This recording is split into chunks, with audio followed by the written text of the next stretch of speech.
Hi hello welcome back to my channel అండి. ఇప్పుడు వచ్చేసి మనము మునక్కాయ నిలువ పచ్చడి, అదే అండి మునక్కాయ ఊరగాయ అనమాట. ఏ విధంగా చేయాలి, ఏ విధంగా నిలువ ఉంచుకోవాలి, బూజు పట్టకుండా కొలతలతో సింపుల్గా ఈజీగా అన్నీ ఇంట్లో ఉండే వస్తువులే చాలా టేస్టీగా చాలా బాగుంటుందండి. మునక్కాయ ఊరగాయ చేసుకోవడం కూడా చాలా పెద్ద ప్రాసెస్ అయితే అస్సలు కాదు, చాలా ఈజీ ప్రాసెస్.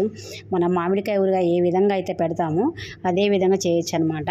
ఫస్ట్ అయితే మునక్కాయలు వచ్చేసి మరీ ముదిరిపోయినట్టు కాకుండా అలానే మరీ లేతవి కూడా తీసుకోవద్దని, నేను తీసుకునే మునక్కాయల కన్నా ఇంకొంచెం ముదిరిన మునక్కాయలు తీసుకునే చాలా బాగుంటుంది టేస్ట్కి. ఇవి మా చెట్టువి లేతగా ఉంటే నేను మునక్కాయ ఊరగాయ చేయాలనేసి తీసుకొని ఇలా మునక్కాయలన్నీ బాగా వాటర్లో కడిగేసి తేమ లేకుండా తుడుచుకోవాలి.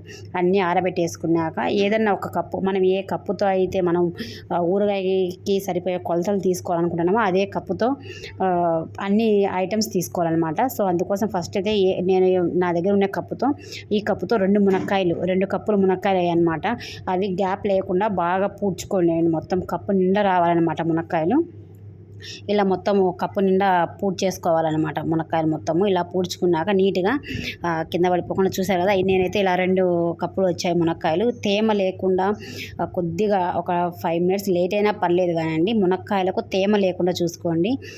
ఏ కప్పుతో అయితే మునక్కాయలు తీసుకుని ఆ కప్పుతో చింతపండు అనమాట, కొద్దిగా పైకి లేకుండా దానికి లెవెల్గా ఉంటుంది కదా, కప్పు లెవెల్గా దానికి కొద్దిగా తక్కువ చింతపండు తీసేసుకొని బాగా ఒక మందపాటి గిన్నెలో వాటర్ పోసేసి ఆ వాటర్ కొద్దిగా హీట్ అయిన తర్వాత చింతపండు కన్నా కొద్దిగా పైకి ఉండేలాగా వాటర్ పోసుకోవాలన్నమాట.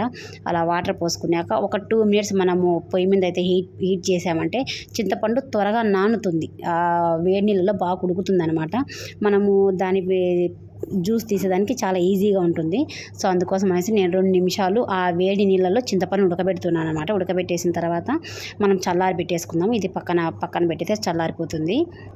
ఇప్పుడు మనం ఒక మందపాటి కళాయి తీసుకొని దాంట్లో ఏ కప్పుతో అయితే మనం మునక్కాయలు కొలుచుకున్నామో అదే కప్పుతో 2 కప్పులు ఆయిల్ వేసేసుకోవాలి. నేను ఇక్కడైతే నువ్వుల నూనె వాడుతున్నానండి. మనకు ఊరగాయలకు నువ్వుల నూనె అయితే చాలా టేస్టీగా చాలా బాగుంటాయి, నిలువ ఉంటుందన్నమాట. అందుకోసం నేను నువ్వుల నూనె ఎక్కువ ప్రిఫర్ చేస్తాను. ఇప్పుడు మనము ఆయిల్ తీసుకున్నాక ఆయిల్ హీట్ అయినాక ఇప్పుడు అందులో మునక్కాయలు వేసుకొని, మునక్కాయలు మనం వేసేటప్పుడు ఒక కలర్ ఉంటాయన్నమాట. అవి ఒక 75% అలా ఉడికేసరికి మనకు కలర్ చేంజ్ అవుతాయి. సో అందుకోసం అనేసి మనము ఇప్పుడు ఈ మునక్కాయలని కొద్దిగా కలర్ చూసారు కదా, అలా కలర్ చేంజ్ అయిన వెంటనే 75% ఉడికినట్టు కలర్ మనం వేసేటప్పుడు గ్రీన్ కలర్, ఇప్పుడు వచ్చేసి లైట్గా ఎల్లో కలర్లోకి వచ్చాయి కదా. సో ఇలా వచ్చినప్పుడు ఈ మునక్కాయలన్నీ ఆయిల్లోంచి సపరేట్ తీసుకొని మొత్తం పక్కన పెట్టేసుకోవాలన్నమాట. ఇలా వేపుకోవాలి.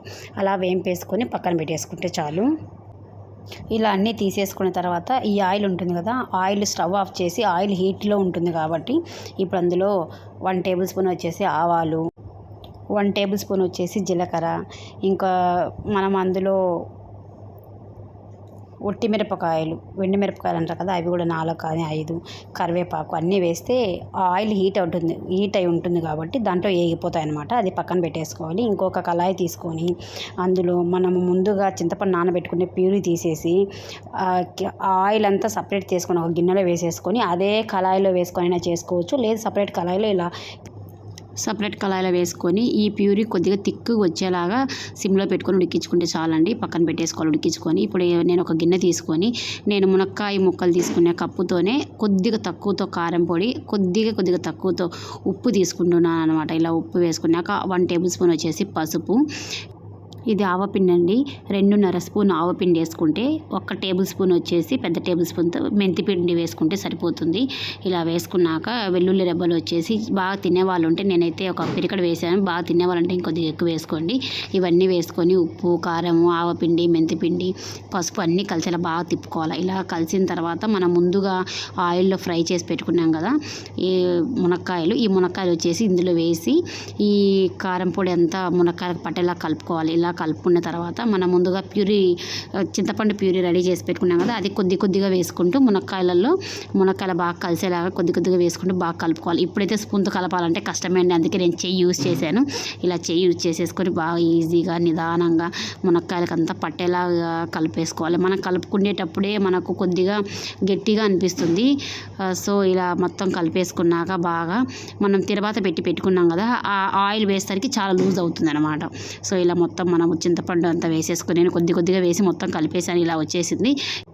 ఇలా మొత్తం కలిపేసుకున్న తర్వాత ఆయిల్ ఉంటుంది కదా, ఆయిల్ పక్కన చల్లారి పెట్టాం కదా, హీట్ అయిన ఆయిల్, ఆ ఆయిల్ బాగా చల్లారి ఉంటుంది అనమాట. ఆ ఆయిల్ ఇప్పుడు ఈ మునక్కాయలో వేసేసుకొని ఆయిల్ మొత్తము మనం చింతపండు వేసేటప్పుడు గట్టిగా అయిపోయింది కదా, ఇప్పుడు ఆయిల్ వేసుకొని బాగా కొద్దిగా మునక్కాయలు విరిగిపోకుండా నిదానం కలిపేసుకుంటే మాత్రము మొత్తం సెట్ అయిపోతుంది. ఊరగాయలాగా బాగుంటుంది అనమాట. ఇవి 2 days తర్వాత తింటే చాలా బాగుంటుంది. Thank you for watching.